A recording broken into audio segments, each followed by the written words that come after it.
Standing by, the Terry and Ted podcast is sponsored by the UPS Store Canada.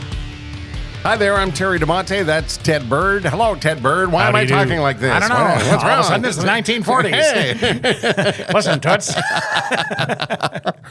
Hi there, and thanks for joining us for another edition of the Standing By podcast. We've got a jam-packed episode for you today, and we want to cover a lot of things, and I've got a guest standing by, so let's get right to it. Let's start by saying thank you, of course, to the UPS Stores Canada, who now have over 400 locations across the country. How about that? They are our title sponsor, and we are grateful to them for that, particularly our great and good friend David Drucker, who's the Emperor. I don't know if that's his official title. Yeah, he doesn't wear a toga. No. That'd be odd. He'd look good in a toga, I though. think he I'm would. picturing David Yeah, in a toga I think he would. with laurels. Yes. Yeah. If you need help with your small business, and even if you need help with things around the house, for example, I used the UPS store when I needed some extra boxes just before my move across the country. You go in there, you tell them what size of box you're looking for. If you're packing something that's really fragile, they can help you pack it, or they can provide you with packing peanuts.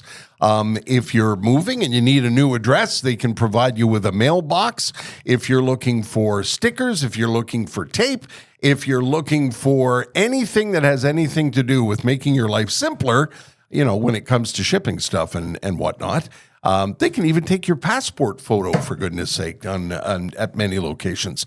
The UPS store is a store full of solutions, and they're all over the place. I know when you see the logo, you think of the brown truck bringing parcels everywhere across the planet. But the UPS Store Canada is going to help you run your small business. They can handle the shipping for you.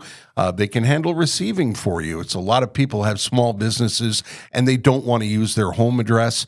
UPS Store can help you with that. They are really a great solution for a lot of your problems. On the West Island and west of the West Island, you can find the UPS store on Sources Boulevard, St. Charles Boulevard, and in Vaudreuil in the Walmart and on Ile Perrot. Now, if you're watching this on YouTube, this is going to look a little bit odd because we have some technical challenges this morning.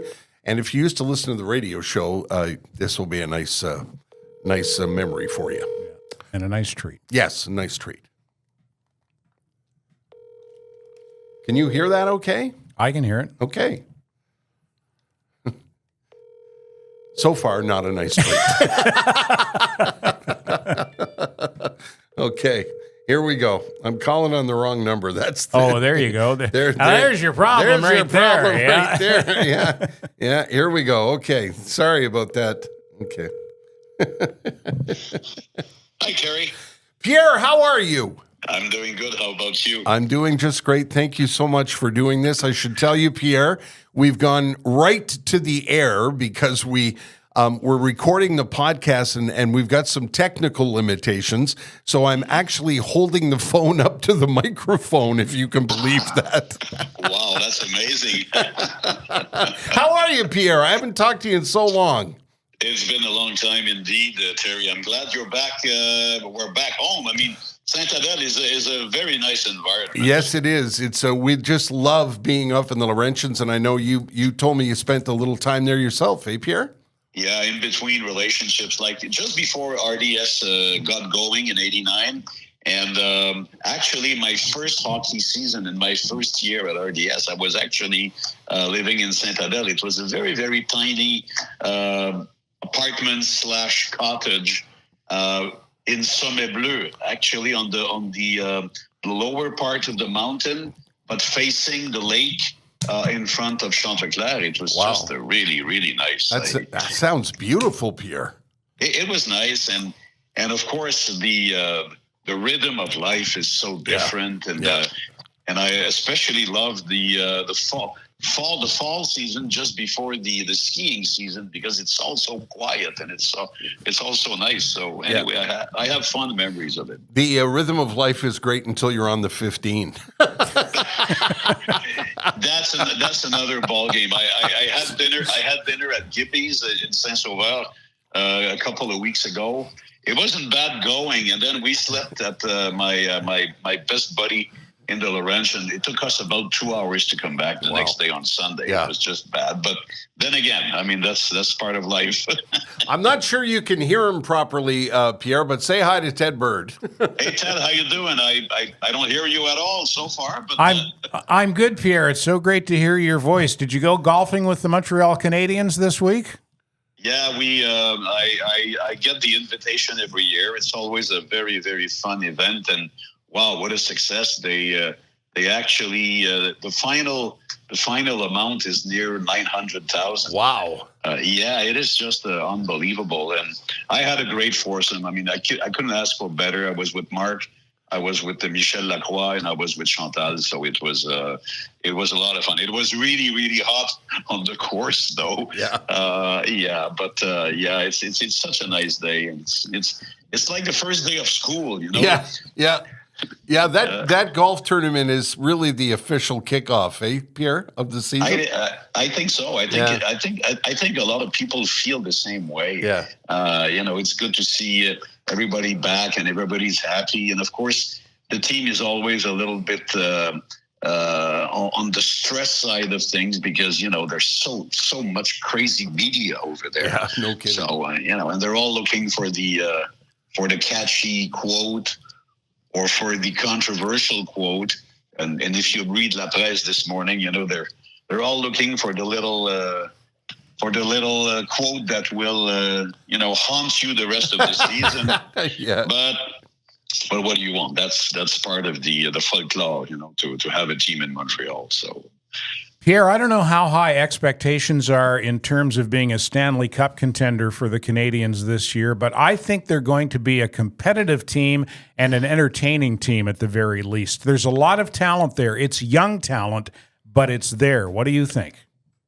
Oh, I think that it's obvious. And, one thing we did, Ted, that I'm very happy that RDS decided to do is that we covered and we actually broadcasted both rookie games against the Leafs this weekend. And that was a great opportunity for us to see, to see the lower layer of rebuilding. And when I say lower, not in talent, but in terms of age and where they are in their growth.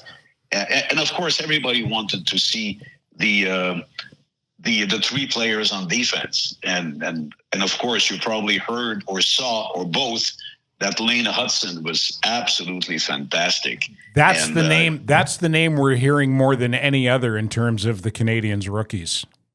Well, rightfully so, Ted, because actually, my own sample is small, right? I'm not going to pretend that I saw him in university, and I'm not going to pretend that I have a full sample. But what I've seen so far, and I'm always expecting like the big hit. I'm always expecting the moment where the opponent is going to have an edge physically against this amazing young man. But you know what? He got hit pretty bad once on Sunday, stood up, and he even played better afterward. We saw a couple of mistakes that are, of course, bound to happen when you have the style that he has. But what I love about him is that as soon as he sees that he's getting trapped, he has this amazing vision and reaction to try to counter it with the speed and with pulling back and trying to repair the mistake he's just made. So I'm really impressed with what I saw. I'm pretty impressed with the leadership that Logan Mailloux showed on the ice. This is only symbolic, Ted, but he was named captain of the rookie team this weekend. Nice. I loved what he did. I love the way he stood up for some of his teammates. And David Reinbacher was actually a little bit uneasy on Saturday, had a much better game on Sunday. And I'm a firm believer that he has to go to Laval for at least 1 year, like Logan Mailloux did the other last year. But I think that all in all, fans will be very happy that the Habs picked him up in the first round. So this is what we were looking for mainly over the weekend, and this is really promising. So on the blue line, Ted, for me and Terry as well, I think that the main focus, when the real camp opens up in a couple of days, I think the main focus will be on the blue line. I love the way you said David Reinbacher. You paid tribute to his Swiss roots.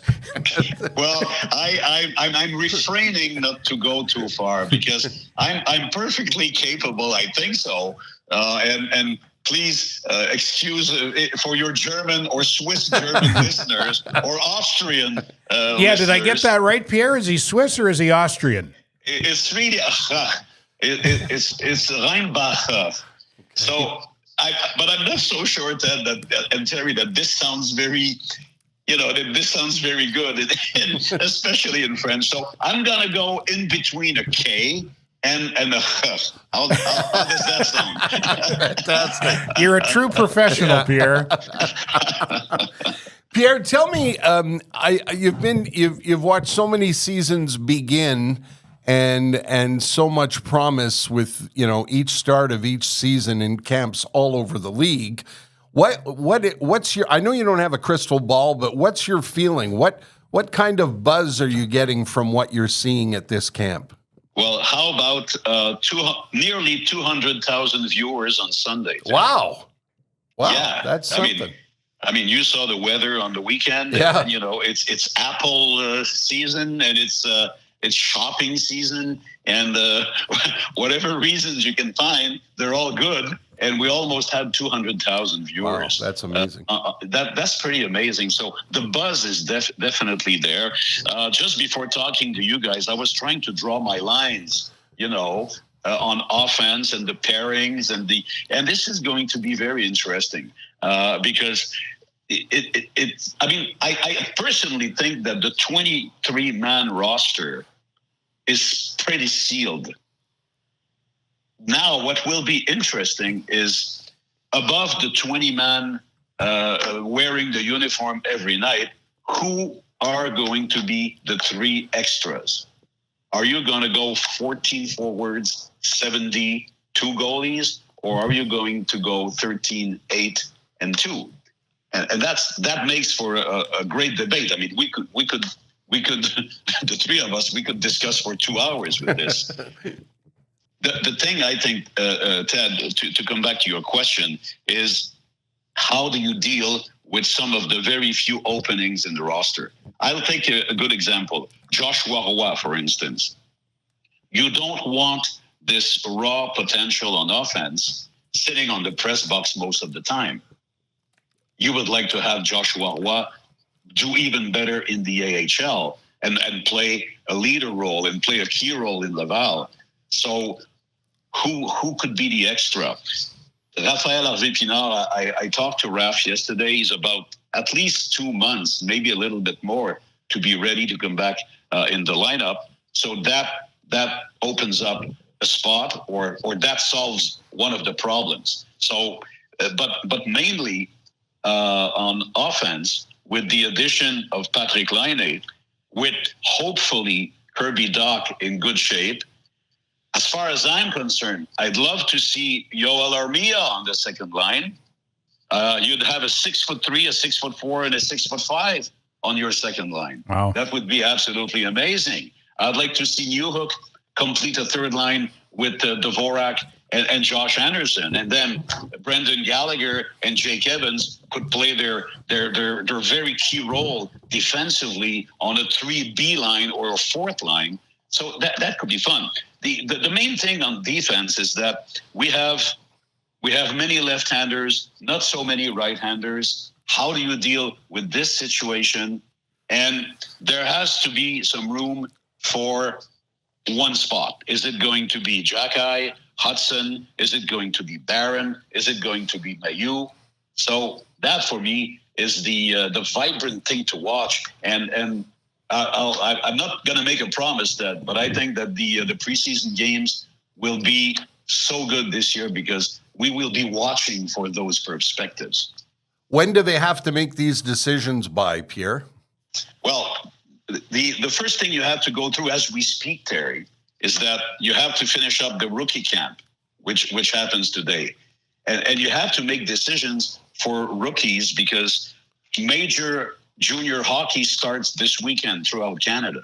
So those who are already labeled to go back to their team, I'll give you one example. We saw a very, very promising 19-year-old this weekend named Tyler Thorpe. You may have heard from him because he's from West Coast, and he's going to go back to his junior team. So if the team knows that, you have to allow him to start the season in the junior major ranks. I believe that the main camp will open with over 60 players, like we've seen the last couple of years, and then you have to deal with those who have two-way contracts, those who have single American League contracts. So I think it's going to open up with 60, and then as of midterm of this preseason schedule, you're going to cut to around 40, and then the usual 25-man roster when you go down to the last preseason game, which will be the first weekend of October. What's your initial? I won't keep it too much longer, Pierre. I just wonder what your initial. I have all the time. Okay, great. Thank you. Your initial impression of Patrik Laine? Well, I know what he can do on the ice. Yeah. On both ends of the spectrum. So we hope that we'll have the right end of the spectrum here in Montreal. But I can tell you what I saw yesterday, and I saw. And I'll start with the word person or human being before saying athlete. I saw a human being who was so at peace, so serene yesterday, so happy to be part of this environment. And I'm not trying to make a quick sell for the magic of the Habs logo and the Bell Center and, the whole thing, that the old aura that we know. But my lecture and my reading, not lecture, but my reading from what I saw yesterday was that he went through a process that brought him peace, and that brought him a very serene attitude. And I like the word that he used so often yesterday. He says, "I feel I can have fun again playing that game that I love so much." And you know what? I was talking about the perspective of having Armia complete a second line. I think hockey-wise it makes sense. I think physically-wise it makes sense. But I think also there could be some kind of an interesting chemistry to have Patrik Laine, slowly and gradually brought up in the organization with another Finnish player that has been through rough times as well, Terry. Yeah. I mean, he was cut down. He was sent to Laval last year. Yeah. So I think that there's a very, very interesting perspective right there. And if you and some people say, well, is there enough room, let's say, on the power play for Cole Caulfield and Patrik Laine? Well, stop that. I mean, is there such a thing as not enough room for genuine goal scorers? That's a very pleasant dilemma to have. Yeah. Well, there you go. So I mean, it's I think this is a no-brainer. So let's wait and see, and let's not put the bar too high, and not have expectations overboard. But from what I hear, from what I saw, we have a very happy person that is ready to go. On another topic, Pierre, at Sebastian bon match hier, who won the golf yesterday in your foursome? Listen, we followed and obeyed the rules, Terry. so we played Vegas. Okay, good. so it was fun because actually we actually shared the duties pretty well. As you know, I had a very busy summer because of the Olympics mainly, and so I had played 8 holes of golf before yesterday. Wow! So I looked pretty silly on this beautiful golf course for the first 3-4 holes, but I must admit that my swing came back and I hit the ball pretty well, and so I did some good putting too. It's got to be nerve-wracking to tee off in front of all those athletes, isn't it, Pierre? Well, I like the way they do things now, because they used to have one player with a specific threesome. Yeah. Now what they're doing is that players and coaches, they do some sort of rotation, right? Oh, okay. So at one point, at a very, very tricky hole, we ended up with Arbor Jackeye and with Kirby Doc. So Arbor Jackeye is really funny because he's not a golfer. Yeah. I mean, he doesn't even know if he's a lefty or a righty. so it makes for quite a funny display when he's on the tee off. But boy, you should see Kirby Doc hit the ball. Wow. My God. And I said, if I would be a goalie and have to play against this guy, it's just amazing. I mean, he hits like over 300 for sure. Amazing. Yeah, so it's okay. I mean, I can live with that. Great. Pierre, this... As you and Ted are as well, we can use our age. Yes. As an alibi. That's right. Pierre, this brought back so many nice memories. I texted you at the last minute. I thought it would be fun to do, and I just don't know how to say thanks other than to say merci mille fois. It's so nice to talk hockey with you again with a microphone in front of me. Well, let's not be strangers, no. Especially now that you're back. So if you want to chit and chat about this and that, I'm always available for you two guys. You are first and foremost my good friends in this business, and that's way above anything else. Thank you so much, Pierre, and I will get back to you soon because we have to have dinner. Let's have one of those very linty dinners. Yes, sir. Yeah, okay. Thanks, Pierre. All right, my pleasure, guys. Okay. All the best. Thanks. Bye-bye. It was a little odd. If you're watching on YouTube, I had to hold the phone up to the microphone, and that's how quickly Pierre said yes to me. I texted him yesterday, and I said, look, Ted and I are doing this thing. It would be fun to, get your thoughts on the upcoming Habs season. And he said, of course, what time? He's just, I've said it many, many times before publicly. What a gem of a man. Yeah, if you don't know Pierre and you think he sounds like a nice guy, he's as nice as you think he is. Yes. Times 5. Yeah, absolutely. Yeah. And if you're watching a hockey broadcast, that's the broadcast you should be watching. Oh, yeah. I don't. That's all I watch now. Yeah. I only watch RDS. Yeah. Or on a Saturday night, if it's TVA, I watch that. I don't watch Hockey Night in Canada anymore. No, neither do we. Even in, in British Columbia, we made sure we had RDS so we could watch the Habs. Yeah, what a great pleasure. What a privilege to be able to pick up the phone and call the René Lecavalier / Danny Gallivan of his generation. Before we continue, we've got lots to talk about on the episode today. And we wanted to get to Pierre, so we didn't keep him waiting. Before we move forward, we must say thank you to another man that we're a huge fan of, both personally and professionally, and that's Sugar Sammy. We are the worst name droppers in the history of the world. As we segue from our close personal friend, Pierre Hood, to our close personal friend, Sugar Sammy, friend and sponsor of this podcast. Yep. And Sammy's in town right now doing shows, and you can get tickets. What? Don't dilly-dally. What? I want you to neither dilly nor dally, because if you do, you could be SOL. He has shows tomorrow night, Thursday, September 19th, Friday night, 2 shows, tickets still available. Tickets still available for tomorrow and Friday. Early show Saturday sold out. Late show Saturday, you can still get tickets. There are shows upcoming in Quebec City and Gatineau, Quebec, some of which are sold out, some of which are not. And he's planning, if I read him correctly on Twitter this week, he's also planning shows for Montreal and Quebec. Oh, no, I'm sorry. I stand corrected. Canadian tour, January, February. If you want to go in Montreal or Quebec City or Gatineau, buy your tickets now. Yeah, because you never hear Sugar Sammy and tickets still available in the same sentence, usually. Yeah. If you wait too long, you're going to be, as Ted says, SOL. If you've never seen him before, he is... funny doesn't begin to describe it. He's clever and sharp and fast, and he interacts with the crowd, and he's just really...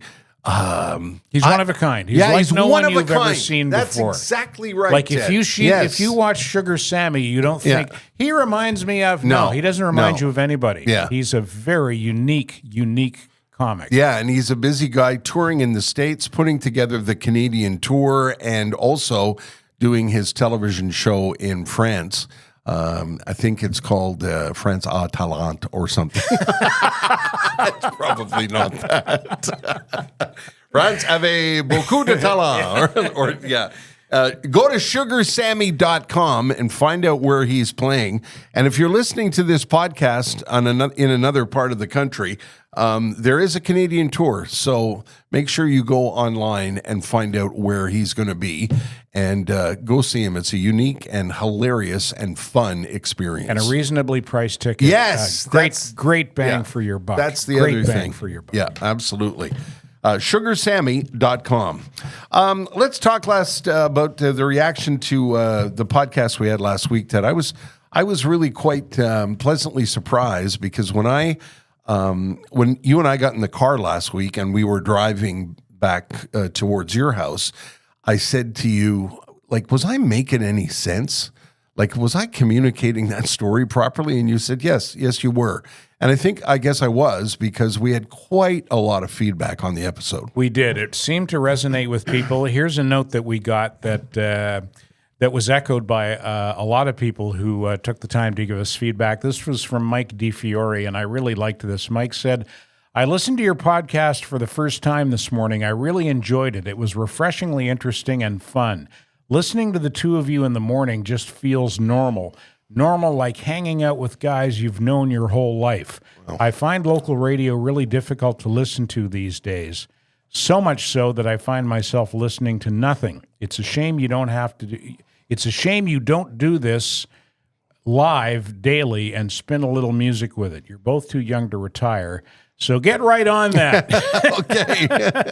Thanks. Thank you, Mike. That's a lovely compliment. That's Mike. high praise. Thank you. And that speaks to something that Valerie Geller, our favorite radio consultant, told us many years ago. When someone says something like Mike said there, I don't know you guys, I've never met you guys, but I feel like I know you, that means we're doing it right. And we get a lot of that in the feedback from the first show. Yeah, and now that we're doing it on a weekly basis, we can, and now that I've moved back, we can cover more local things. We can talk about things that matter. And for now, it's just once a week. But we are going to hone in on it's not a mantra of ours. It's not a tagline, but it's a Montreal-focused podcast aimed at a Montreal audience or an ex-Montrealer audience, because I know we have listeners that check out the podcast now on a weekly basis in other parts of the world, people who've moved to other places and still like a bit of a Montreal vibe.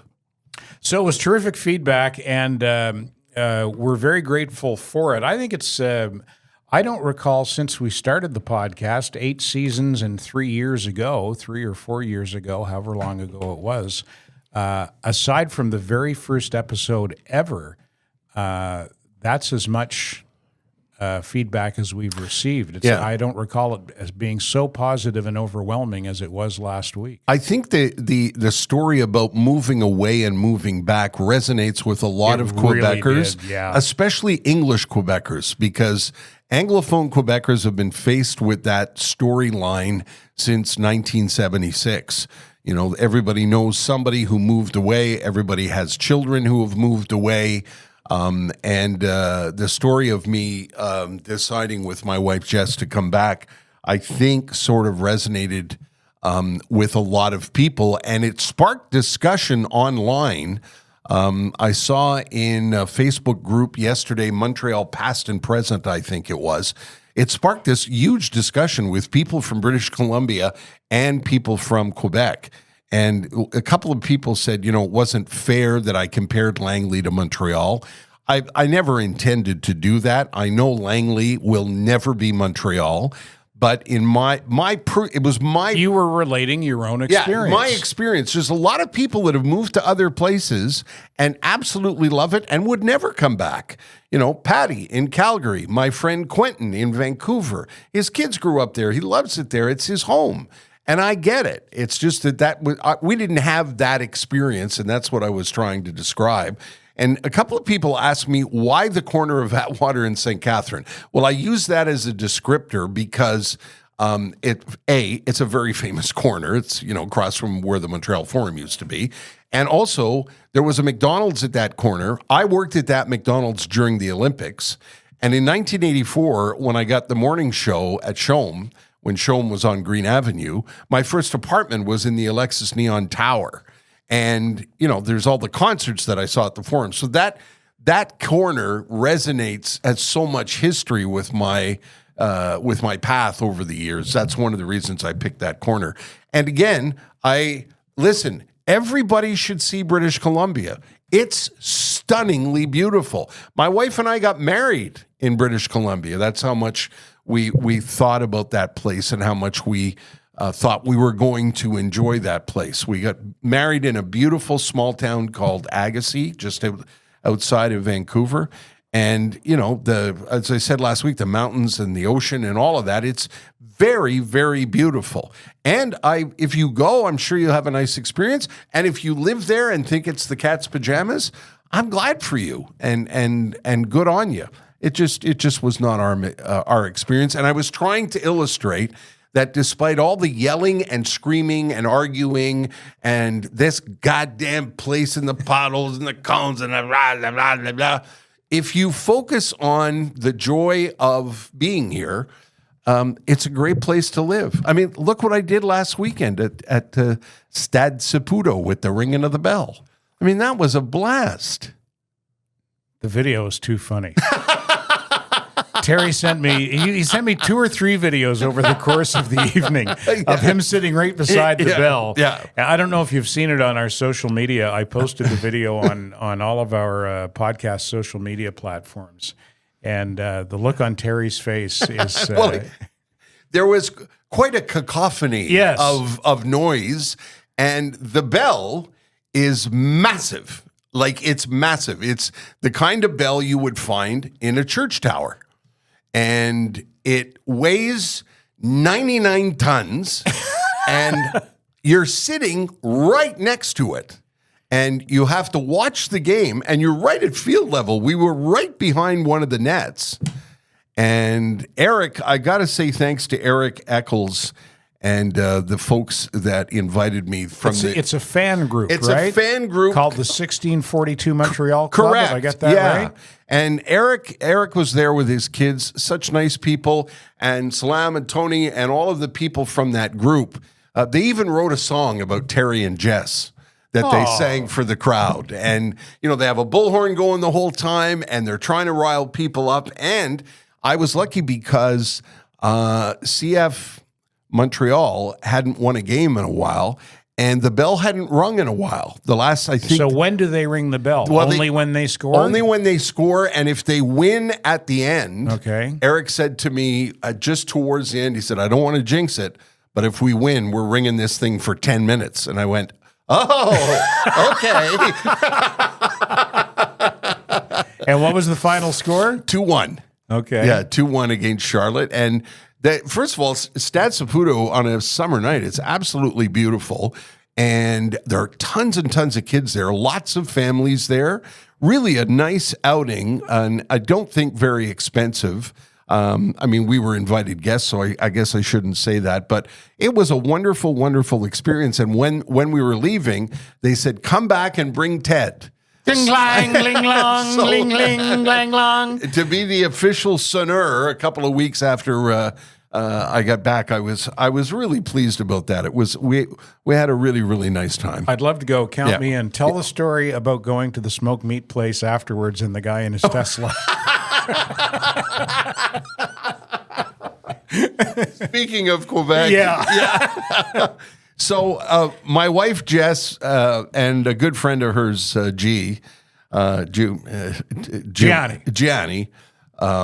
call him G. Anyway, G lives in St. Leo, so he drove us to the stadium because he knew where he was going, and we had a nice time together at the stadium. And then afterwards, he said, "Why don't we go to Jerry Smoked Meat, which is a legendary, East End place that's been there for years. Used to be open 24 hours a day.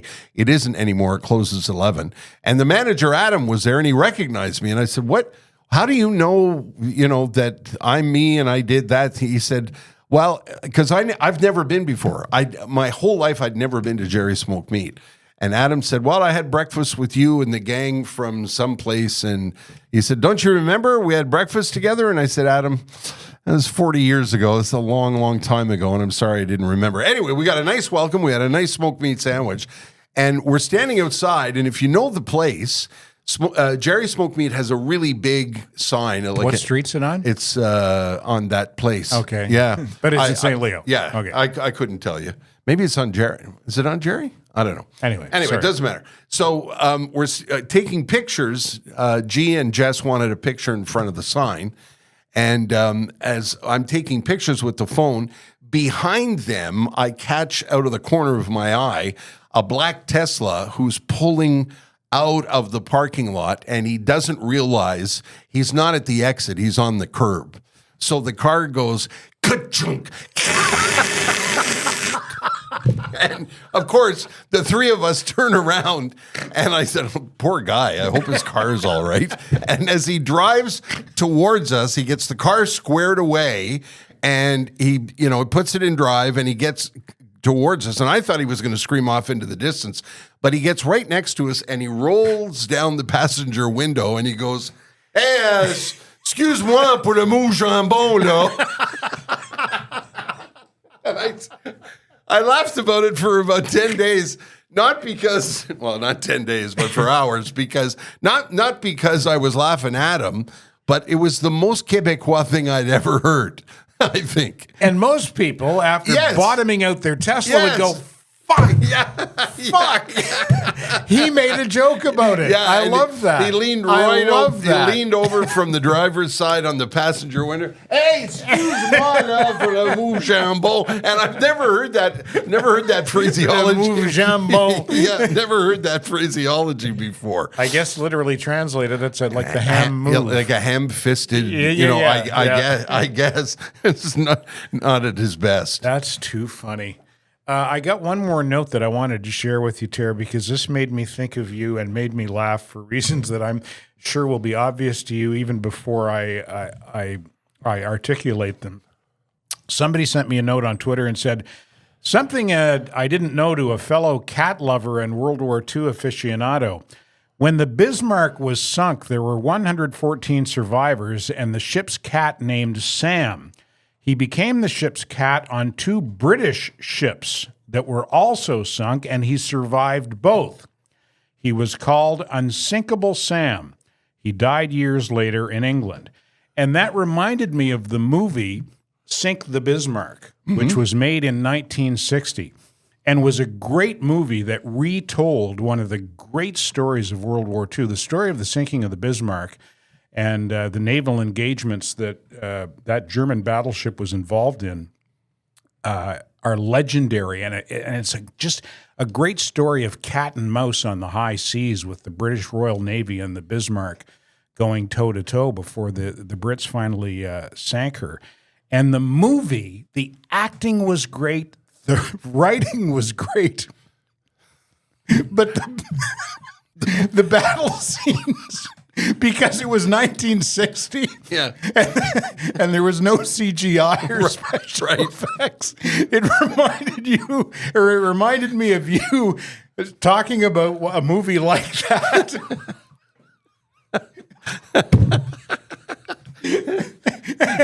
Ted's cracking himself up. No, it's what I'm cracking. I'm thinking of you. You and I were talking about, I don't know if it was that movie or just movies like that, old war movies with naval engagements. Yeah. And they just couldn't do those scenes. And Terry used to go, toy boat.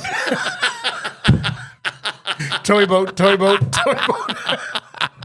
Because that's what they were. They were toy boats. You'd have this spectacular acting and writing leading up to the dramatic battle scene, and then you know that they're in a big studio somewhere with a bathtub and toy boats in the bathtub. Timmy's model of the Bismarck. And they just couldn't pull it off. You know, and I have to confess...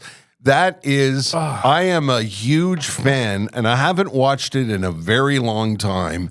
My good friend Matt Kundle from the Sound Off Podcast Network years ago sent me a VHS of something called Mystery Science Theater 3000. Yeah. And the premise of this show that obviously was invented by guys who were very, very high. They watch old bad movies, and the characters in Mystery Science Theater just hurl all kinds of insults. They wisecrack while watching the movie. Yeah, exactly. And there was one movie we were watching, and I forget what it was, and one of the characters, every time they cut to that, would go, toy boat, toy boat, toy boat, toy boat. Is that where that's from? That's oh, where I didn't realize that. That's where I stole that from. Oh, my God. Yeah. I had to confess that it was a steal from Mystery Science Theater 3000. I'm telling you, I went on YouTube the other night after getting that note, and I watched some of those old scenes, and I was laughing out loud thinking of that. Toy boat, toy boat, toy boat.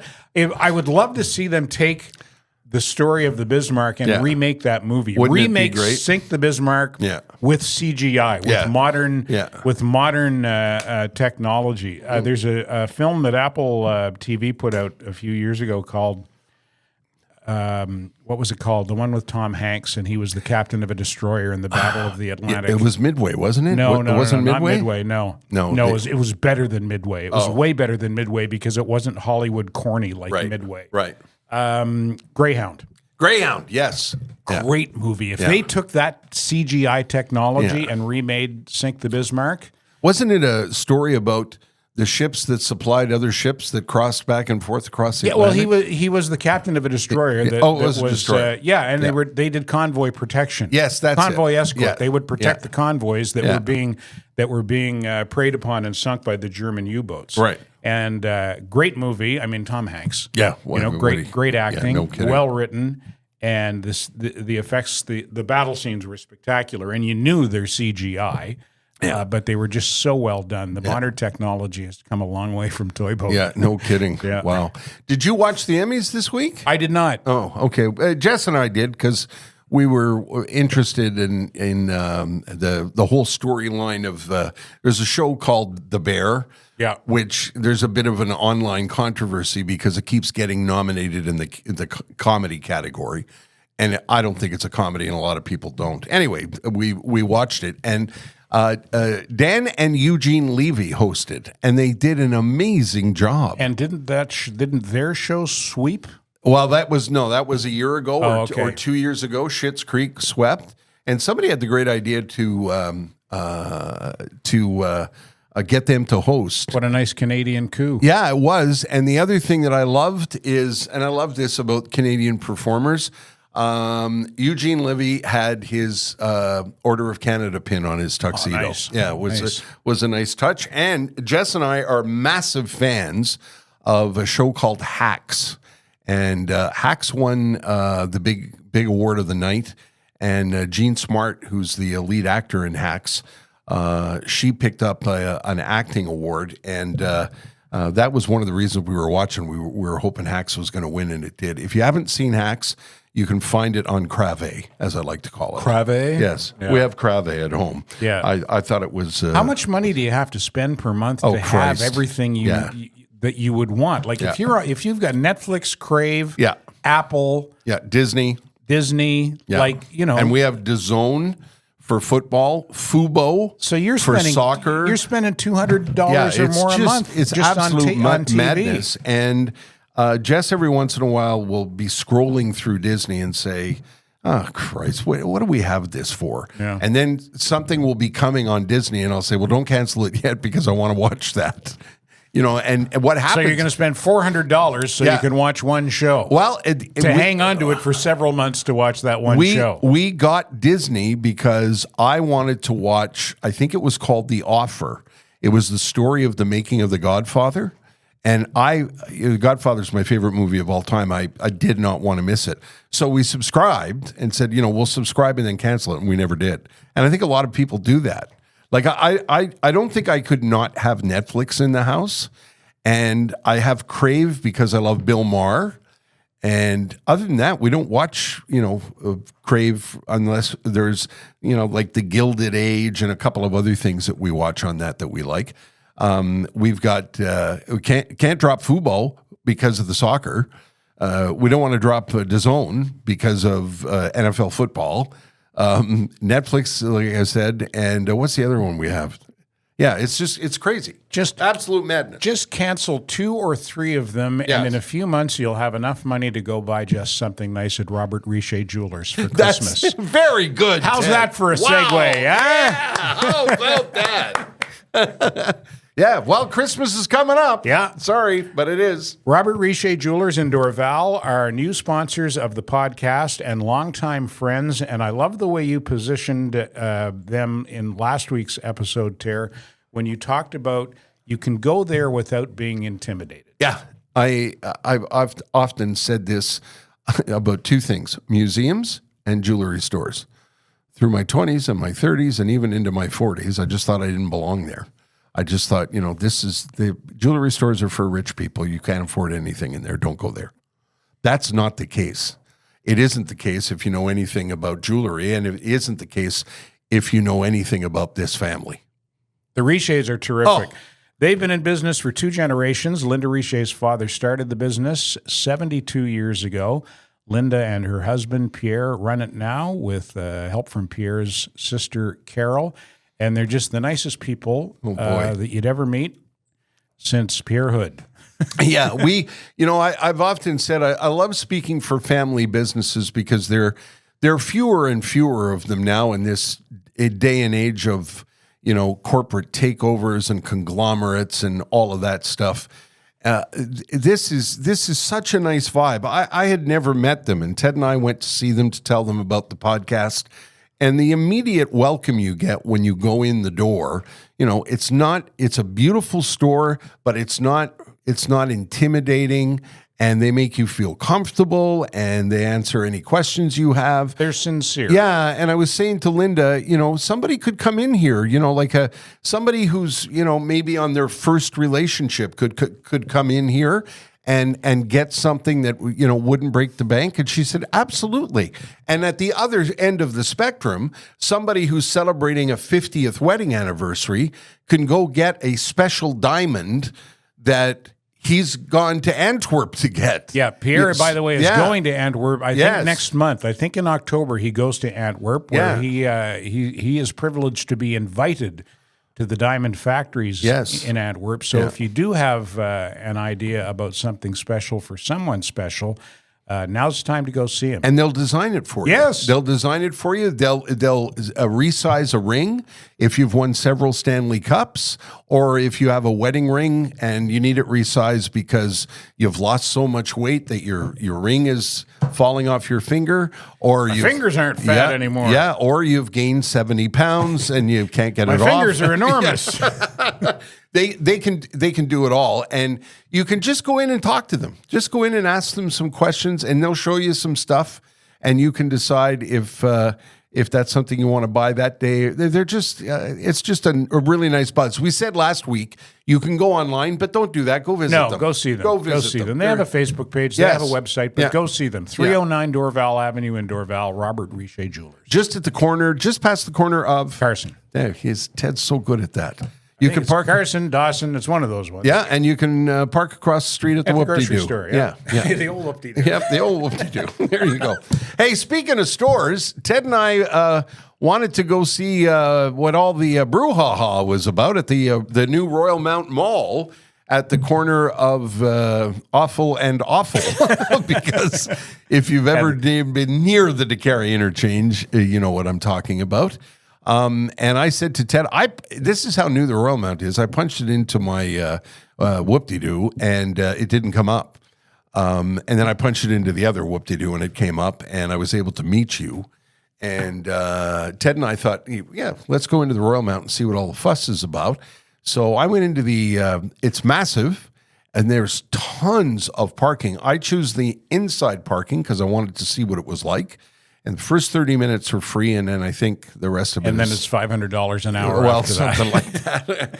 And Ted came by Metro. As we were saying, a lot of folks are going to get off the Metro and go right to Louis Vuitton. Yeah, it's connected to the De La Savane Metro. Louis Vuitton, Chanel. Yeah. Yeah. What else? Gucci. Yeah. Gucky. Yeah. Hey, they got a Gucky. Yeah. I believe it's the first standalone Gucci and the first standalone Louis Vuitton store. And they're very in Montreal. Very excited about. Did you go across the walkway from the? I did not. You No. did not. No, actually, Okay. somebody dropped me off. Oh, I think it was okay. last Wednesday. George. We were dropped me off. we were musing out loud about how many people were taking the metro to go to Gucci. Yeah, really. I'm not sure that that's going to be a thing. I could be very wrong. Well, Gucci's not open yet. No. The Louis Vuitton is not, or at least as of last week, the Louis Vuitton store was not open yet, nor was the Gucci. Tiffany and Company was not open yet, I don't think. Ted and I weren't disappointed, by the way. We have no business. No. Nor could we afford anything in No, those stores. and listen, I'd go to Robert Richer Jewelers anyway Yep. if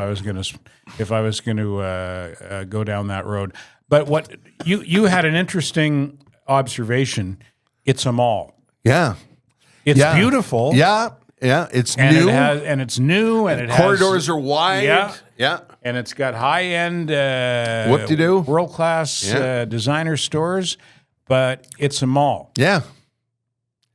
which means it's, Yeah. it's... I just said, how was it? And I said, it reminded me of, this won't mean anything to you unless you lived in the Fraser Valley. It reminded me of the Guildford Mall, only bigger. Yeah. It was just another mall. Ted and I, maybe we're not in the demographic. Ted and I are not really big lovers of malls.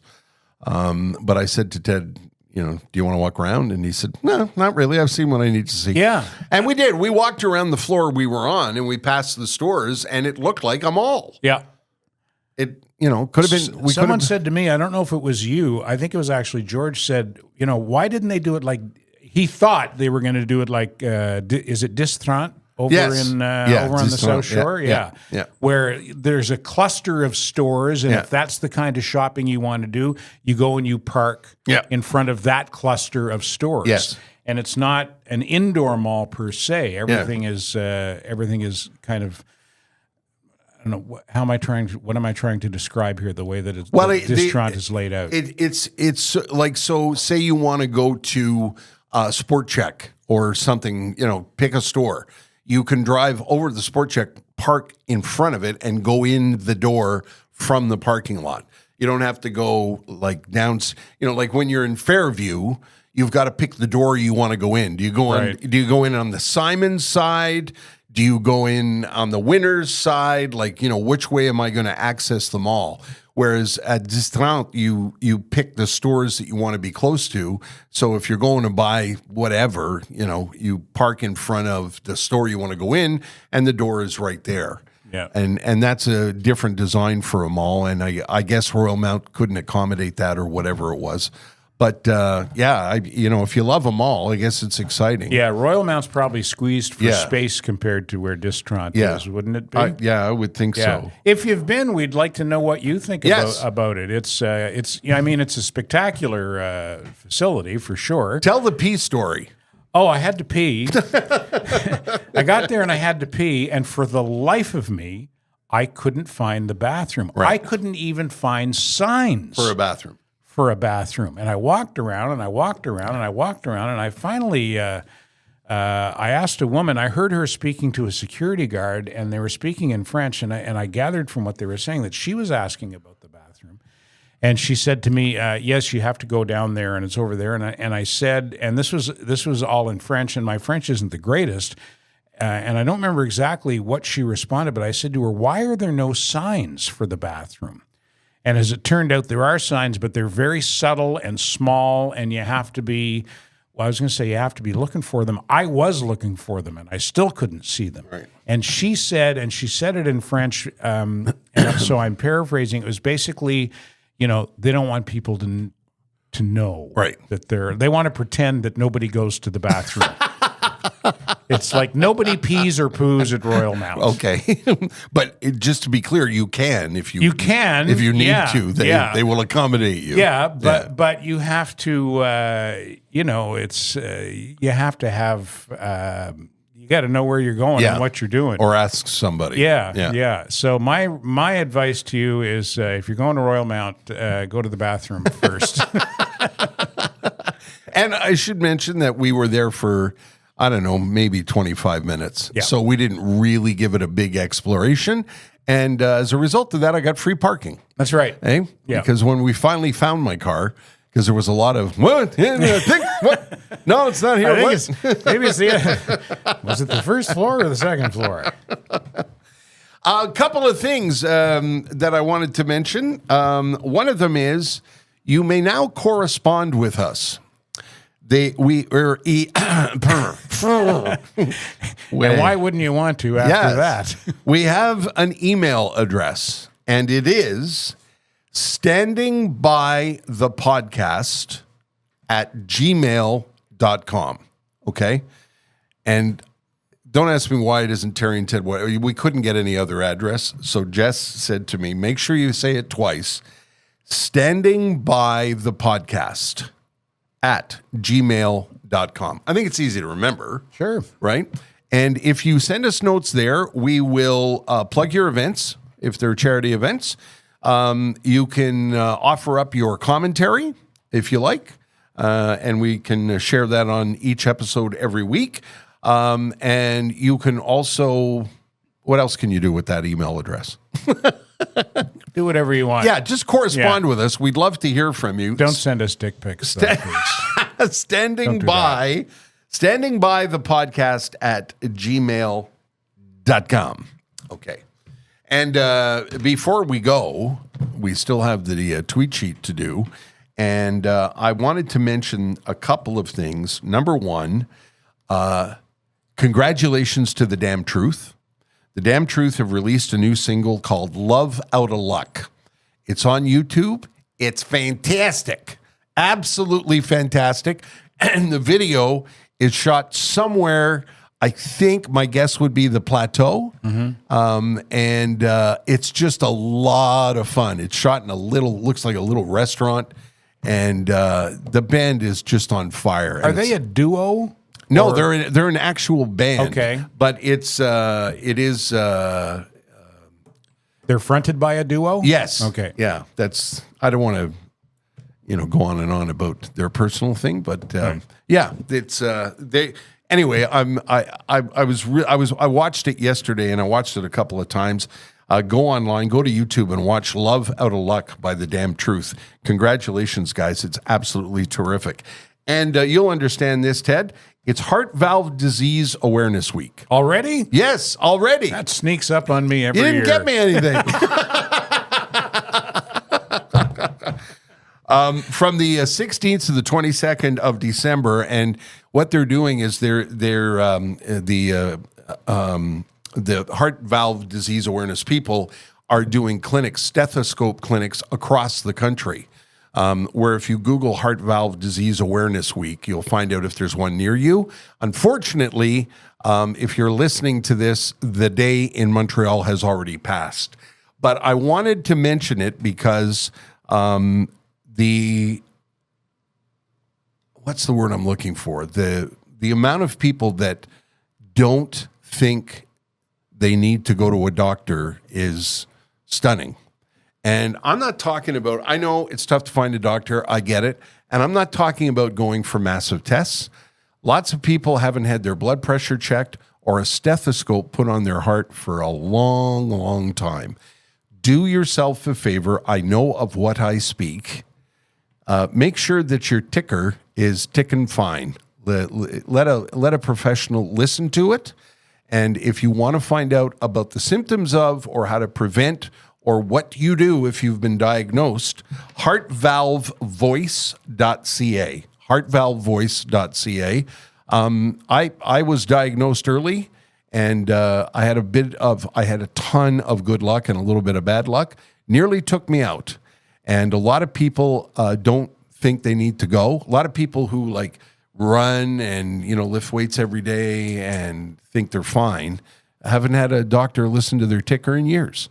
Don't do that. Don't do that. Do you and your family a favor and make sure that you get someone to put a stethoscope on your titty. Okay? You know what I'm going to do? What? I'm going to take you to DeLalo for a big sloppy Excellent. double cheeseburger. to celebrate. Yeah. We're celebrating Heart Valve Disease Awareness Week. It's Heart Valve Voice .ca. I wanted to get that in because, as you know, I'm awash in gratitude for the people at the Vancouver General Hospital and Dr. Smilovich here in Montreal and Dr. Uman at Cardiogenics. All of these people helped save my life. Just before we get to the tweet sheet, shout out to the Mersons, Merson Automotive, longstanding sponsor of this podcast, and they go back to our radio days. We've known the Mersons for over 30 years now. Their winter tire sale is coming up September 23rd to the 28th.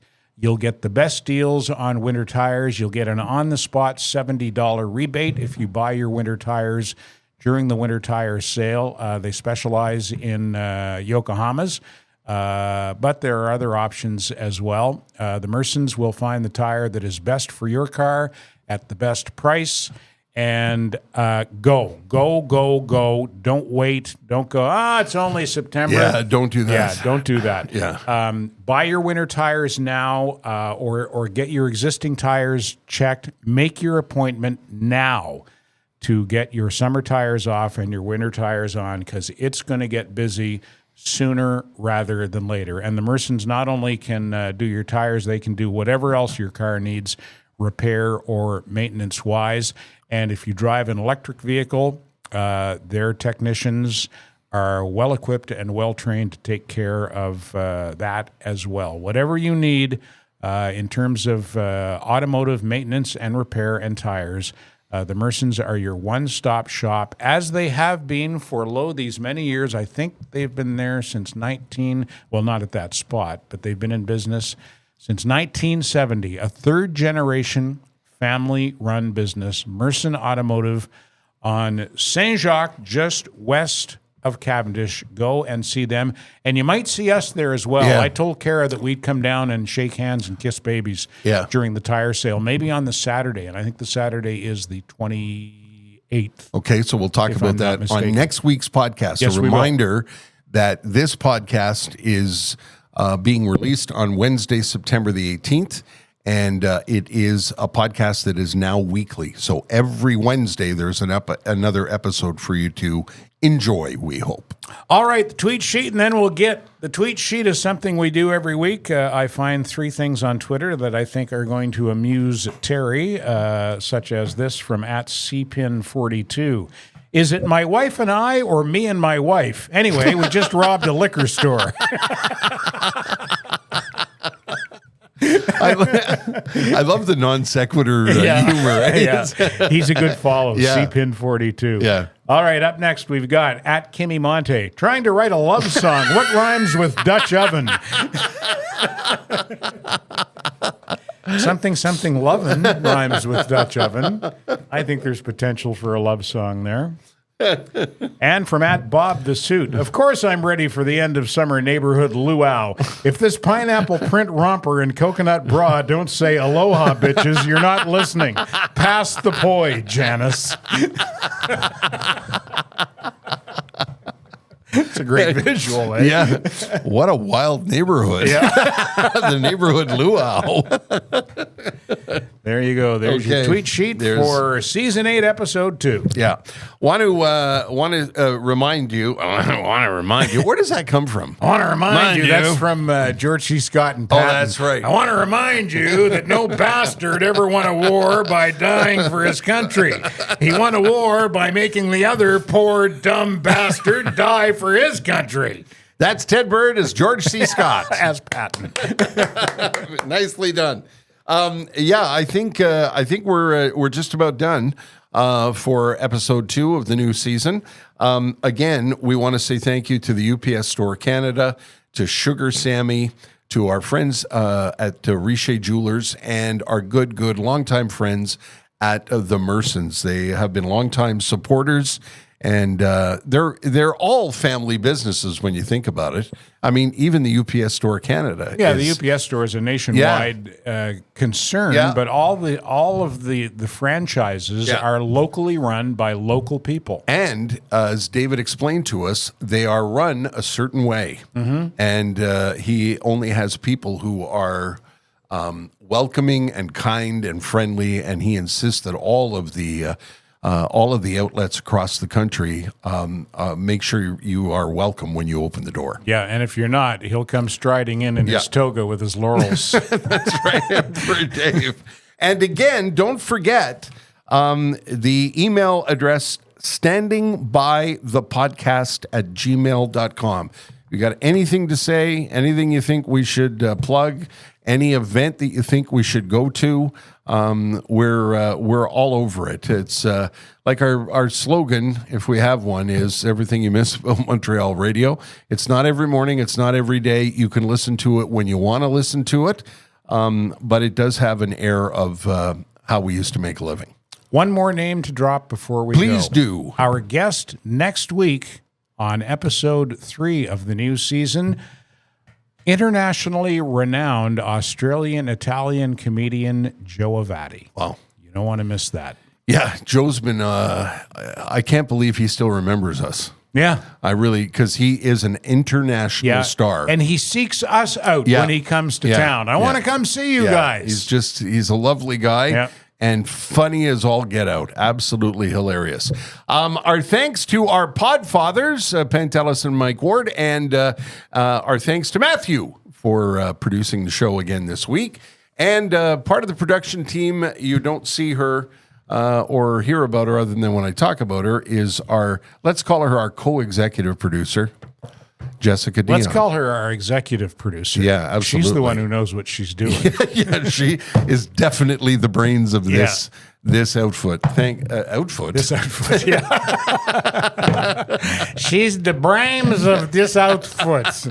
Anyway. Thank you, sweetheart. Thanks for listening. We'll see you again next Wednesday. Standing By, the Terry and Ted podcast has been brought to you by the UPS Store Canada, delivering full-service solutions for your small business.